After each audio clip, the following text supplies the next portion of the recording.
Marami naman nangyayaring bakla kung bakit anak ko pa. Lupod. Hindi.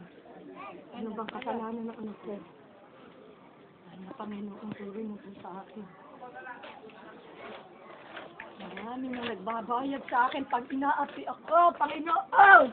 Manawag ka! Wala kaming kasalanan. Malinis ang aking pusong nabuhay sa mundo. Panginoon! Nagkaganito ang aking anak. Mga Panginoon. Inalit ka sa kanya. Talagang siya ang lahat ang nakakaalam. Dede. Bahala doon.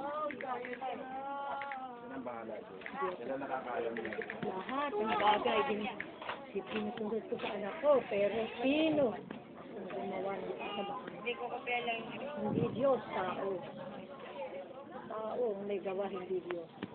Hindi nalagyan lang. Masakit sa akin yan, masakit. Ano?